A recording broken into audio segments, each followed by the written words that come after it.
जय श्री कृष्णा, राधे राधे आप सभी को। तो जल्दी से चैनल को लाइक कर दीजिए, सब्सक्राइब कर दीजिए और कमेंट में राधे राधे लिखना बिल्कुल भी मत भूलिएगा। ये कहानी एक छोटी सी बच्ची की है जो श्री कृष्ण से बहुत प्यार करती है, इसीलिए उनके माता पिता उनका नाम मीरा रख देते हैं और उनके लिए एक बाल गोपाल ले आते हैं जिसकी वो बहुत ही सेवा करती है। लेकिन जो मीरा थी वो बहुत ही गरीब परिवार से थी, जिसके माता पिता 2 वक्त की रोटी भी करना तो उनके लिए काफ़ी मुश्किल हो जाया करता था।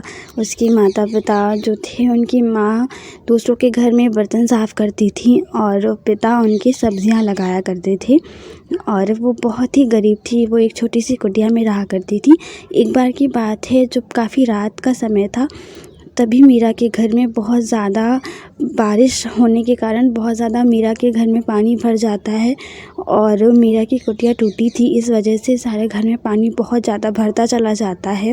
तभी मीरा की माता जो थी उन्हें उठाती हैं और बोलती हैं, मीरा बेटा देखो, बाढ़ का पानी पूरे घर में भरता जा रहा है, उठो बेटा, हमें घर से बाहर निकलना होगा। तभी मीरा जो थी अपने बाल गोपाल को अपनी गोद में कस के पकड़ लेती हैं और वो चारपाई के ऊपर अपने घर से थोड़ा सा बाहर की तरफ, जहाँ उन्हें सेफ्टी थी थोड़ा, वहाँ सावधानी पूर्वक वो लोग चारपाई पर बैठ जाते हैं और देखते हैं कि पानी जो था बाढ़ का बढ़ता ही जाता है, बंद ही नहीं होता। तभी उनके पिताजी बोलते हैं कि मीरा, हमें कहीं और चलना चाहिए, हमें कहीं गांव के बाहर जाना चाहिए। तभी मीरा की माताजी बोलती हैं, हम कहाँ जाएंगे, लेकिन हमारे जाने का कोई ठिकाना भी तो नहीं है और बाढ़ का पानी पूरे गांव में भरता गया है, अब हम क्या करें। तभी मीरा बोलती हैं कि हम क्यों ना श्री कृष्ण के मंदिर चले, वहाँ ये बाढ़ का पानी हमारा कुछ नहीं कर पाएगा। हम श्री कृष्ण के शरण में चलते हैं और वो हमारी रक्षा करेंगे, जहाँ मीरा रोज़ जाया करती थी। तभी मीरा के माता पिता और मीरा के बाल गोपाल श्री कृष्ण के मंदिर में चले जाते हैं और वो रात भर वहीं रहते हैं और मीरा श्री कृष्ण की प्यारी सी मूर्त को यूं ही निहारती रहती है, रात भर उन्हें यूं ही निहारा करती है। और मीरा की माँ जो बोलती हैं कि बेटा थोड़ा बैठकर आराम कर लो, लेकिन मीरा बिल्कुल भी आराम के लिए तैयार नहीं थी और बस श्री कृष्ण की मूर्त को निहारती रहती है। तभी बारिश होती रहती है और मंदिर काफ़ी ऊंचाई में था, इसलिए बाढ़ का पानी मंदिर में नहीं आ सका, जिस वजह से उन्हें पूरी रात उनकी कुटिया जो थी वो पूरी तहस नहस हो गई, टूट गई। और गरीब होने के कारण उनके पास कोई दूसरा ठिकाना भी नहीं था, उन्हें मंदिर में ही अपनी रात बितानी पड़ी। और तभी सुबह हो जाती है और मंदिर के पुजारी जो थे वो वहाँ आते हैं और बोलते हैं कि आप लोग यहाँ पूरी रात से हैं। तभी वो एक छोटी सी बच्ची जो मीरा को देखते हैं और बोलते हैं, मीरा तुम तो बहुत ही प्यारी बच्ची हो, ये तुम्हारे माता पिता हैं। तभी वो बोलती है, हाँ पंडित जी, मेरे माता पिता हैं। और तभी पंडित जी बोलते हैं, ये बहुत प्यारी बच्ची है, ये तो रोज़ मंदिर आती है, मैं तो इस नन्ही सी बच्ची की श्री कृष्ण के प्रति भक्ति देखकर बहुत ही आश्चर्य हो जाता हूँ। ये इतना प्रेम करती है श्री कृष्ण से, आपका जब भी मन करे, जब तक आपका मन करे, आप इस मंदिर में रुक सकते हैं और जब भी आपका कोई रहने का ठिकाना हो जाए तब आप यहाँ से जाइएगा, वरना आप जब तक आपकी इच्छा रहे आप आराम से यहाँ रह सकते हैं, हमारी तरफ से आपको कोई परेशानी नहीं है। तभी मंदिर के पुजारी जी उन्हें ये बात बोलते हैं और तभी यही बात सुनकर मीरा के पिता को थोड़ी संतुष्टि मिलती है कि उन्हें थोड़ा वक्त मिल गया अपनी आर्थिक स्थिति को सुधारने के लिए। जैसे कि उनकी हालत बहुत ही बाढ़ की वजह से सब कुछ तहस नहस हो जाने की वजह से उनकी आर्थिक स्थिति और भी ज़्यादा बिगड़ चुकी थी। इसी वजह से वो लोग मंदिर में ही रुकते हैं और वो उनकी स्थिति में सुधार आ जाए इसलिए वो बहुत परिश्रम करते हैं। उनके माता पिता भी बहुत मेहनत करते हैं। उनके पिताजी मेहनत करते करते छोटी सी एक मंदिर के बाहर ही एक दुकान कर लेते हैं और उनकी माता भी दूसरों के घरों में काम करना फिर से शुरू कर देती हैं। और मीरा तो बहुत ही ज़्यादा प्रसन्न थी क्योंकि वो श्री कृष्ण के मंदिर में उनके साथ 24 घंटे रहा करती थी, इसलिए उसे बहुत अच्छा लगता था और वो श्री कृष्ण के मंदिर की बहुत साफ़ सफाई, बहुत सेवा किया करती थी। और जैसे ही वो पंडित जी को श्री कृष्ण के श्रृंगार करता हुआ देखती थी, वैसे ही वो अपने लड्डू गोपाल जी का भी श्रृंगार करती थी। उसे ये सब कर बहुत अच्छा लगता था। तभी दिन बीतते जाते हैं और मीरा भी बड़ी हो जाती है और उनके माता पिता की आर्थिक स्थिति सुधर जाती है, जिस वजह से वो एक छोटा सा अपना खुद का मकान ले लेते हैं और वो वहीं चले जाते हैं, रहते हैं वहीं पर, मंदिर के पास में ही रहते हैं। और मीरा रोज़ फिर मंदिर जाया करती और फिर घर आया करती और उनकी प्रभु की सेवा किया करती। तभी एक दिन पिताजी मीरा के घर आते हैं और बोलते हैं कि अब माताजी से कि मीरा के लिए एक बहुत ही अच्छा रिश्ता आया है, लड़का बहुत ही अच्छे घर का है, हमारी मीरा बहुत खुश रहेगी। हमारी दुकान के बगल में जो एक धीरेन्द्र जी की दुकान है, वहीं का रिश्ता है हमारी मीरा के लिए। उनका बेटा नीरज बहुत ही मेहनती है। धीरेन्द्र जी बता रहे थे कि उनका बेटा भी बहुत मेहनती है, अपने पिताजी की बहुत सहायता करता है और बहुत ही अच्छा भी है उनका बेटा। तभी ये सारी बात सुनकर वहीं पर मीरा बोलती हैं कि नहीं पिताजी, मुझे कोई शादी वादी नहीं करनी, मैं अपने श्री कृष्ण के साथ ही खुश हूँ।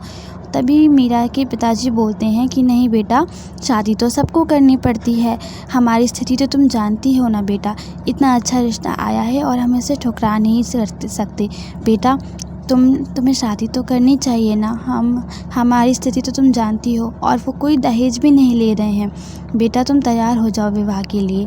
तभी कि माताजी भी यही सब उन्हें समझाती हैं। तभी मीरा ये अपने माता पिता की बात सुनकर अपने विवाह के लिए तैयार हो जाती है और दिन बीतते हैं और मीरा का विवाह का दिन भी आ जाता है और मीरा का विवाह धीरेन्द्र जी के बेटे नीरज के साथ होता है।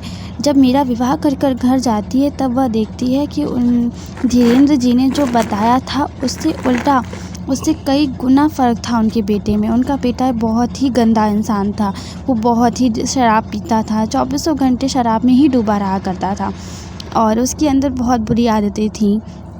काफ़ी रात भर वो शराब पिया करता और घर नहीं आया करता और सारा घर का खर्चा ही धीरेन्द्र जी चलाया करते।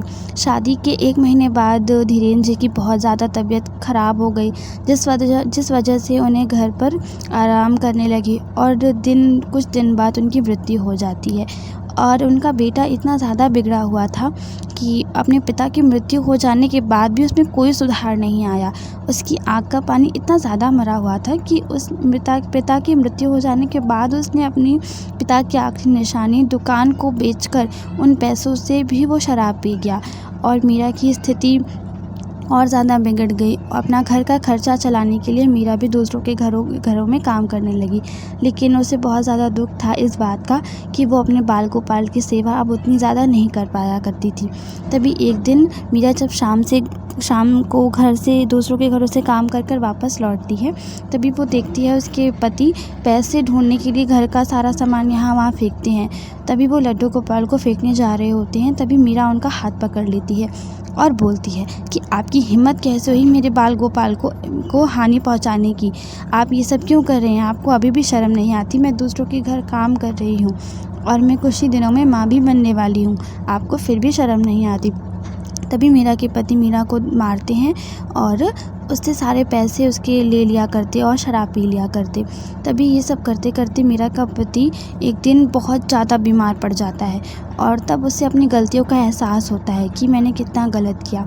तभी मीरा के पति उससे बोलते हैं कि मुझे माफ़ कर दो, मैंने तुम्हारे साथ बहुत बुरा किया है। जिन दिनों तुम्हें आराम करना चाहिए मैंने उन दिनों भी तुम्हें आराम नहीं करने दिया, मुझे क्षमा कर दो। और ये सब बोलते ही मीरा के पति के प्राण निकल जाते हैं और उसकी मृत्यु हो जाती है। कुछ समय पश्चात मीरा एक बहुत ही प्यारे से बेटे को जन्म देती है और उसका नाम कृष्णा रखती है, अपने बाल गोपाल के नाम पर कृष्ण बुलाती है। जितना प्यार वो अपने बेटे को करती उतना ही श्री कृष्ण को अपने प्यार करती, जितना प्यार अपने बेटे को देती उतना लड्डू गोपाल को भी देती। तभी उनका बेटा ये सब देखकर पूछता है कि माँ, ये लड्डू गोपाल कौन है? तब उन्होंने बोला कि ये हमारे बाल कृष्ण है, आज मैं जो भी हूँ इन्हीं की वजह से हूँ, अगर आज मैं ज़िंदा हूँ तो इन्हीं की वजह से।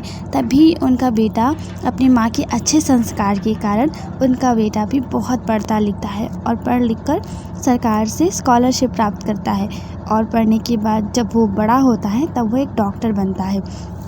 तभी वो घर आता है और मीरा से कहता है कि माँ, अब तुम्हें कोई भी काम करने की ज़रूरत नहीं है, अब मैं डॉक्टर बन गया हूँ, अब तुम किसी के घरों में काम नहीं करोगी, अब मैं तुम्हें खुद अपने अपने घर में तुम्हें आराम करोगी अब मैं खुद तुम्हारा सेवा करूँगा माँ। अब तुम अपने बाल गोपाल के साथ और भी ज़्यादा समय व्यतीत करना, अब तुम किसी के घर में काम करने नहीं जाओगी। जब वो ये सब बोलकर जाता ही है तभी उसका धक्का लगता है और लड्डू गोपाल जो बाल कृष्ण थे मीरा के, वो गिर जाते हैं ज़मीन पर और उन्हें बहुत ज़्यादा चोटें लग जाती हैं। तभी ये सब देखकर मीरा को बहुत क्रोध आता है और वो अपने बेटे को बोलती है, तुम्हारा ध्यान कहाँ है? तुमने हमारे बाल गोपाल को गिरा दिया, उन्हें कितनी चोट आ गई है, और तुरंत जाओ जाकर डॉक्टर को बुला कर लेके आओ। तभी मीरा की बात सुनकर उसका बेटा जाता है और डॉक्टर को बुलाने जाता है। और जब डॉक्टर को वो बुलाने जाते हैं तभी वो डॉक्टर को सारी बातें सब कुछ समझा देता है कि अपनी माँ के बारे में सारी बातें समझा देता है। तभी डॉक्टर को अपने लड्डू गोपाल मीरा देती हैं और बोलती हैं, डॉक्टर साहब मेरा लल्ला नीचे गिर गया था जिससे की वजह से उन्हें बहुत चोट आ गई है, आप जल्दी से इनकी मरहम पट्टी कर इन्हें ठीक कर दीजिए।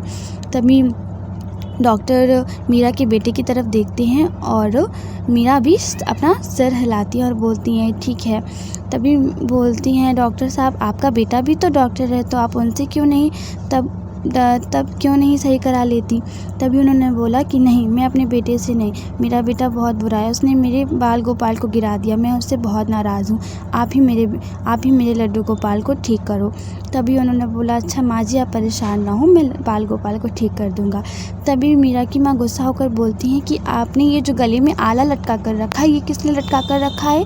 आप मेरे बाल गोपाल को इससे चेक क्यों नहीं करते कि उनकी हालत कैसी है, वो कैसे हैं? आप ये सब क्या कर रहे हैं? आप इसे कान में लगाइए और मेरे लल्ला की अच्छे से जांच कीजिए। तभी वो कहते हैं ठीक है माता जी। तभी जब डॉक्टर श्री कृष्ण के हृदय पर जब वो अपना आला लगाते हैं तब वो इतना ज़्यादा हैरान हो जाते हैं और इनकी हैरानियत देखकर इनका बेटा बोलता है, मीरा का बेटा बोलता है कि क्या हुआ डॉक्टर साहब, आप इतना क्यों हैरान हो गए? तभी वो बोलते हैं कि उनके मुँह से आवाज़ ही नहीं निकल पाती। तभी वो अपना आला सब कुछ अपने मीरा के बेटे को दे देते हैं। तभी वो सुनते हैं कि श्री कृष्ण के हृदय से तो उनकी धड़कन की आवाज़ आ रही है।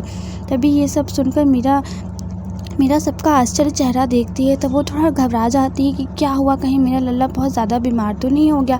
तभी वो अपने लड्डू गोपाल को हाथ में लेती हैं, गोदी में बिठाकर, फिर उनका आले से उनका हृदय चेक करती हैं। तब देखती हैं कि उनकी धड़कन वो सुनती हैं, लेकिन उन्हें बिल्कुल भी आश्चर्य नहीं होता, जैसे कि वो श्री कृष्ण की धड़कन रोज़ ही सुना करती थी। उन्हें ये सब सुनकर बिल्कुल आश्चर्य नहीं होता और वो ये सब सुनने के बाद बोलती हैं कि हाँ, अब मेरा लल्ला बिल्कुल सही है, बिल्कुल उसकी तबीयत अच्छी है। कुछ दिनों बाद मैं हल्दी चंदन का लेप लगाऊंगी, मेरा लल्ला बिल्कुल अच्छा हो जाएगा।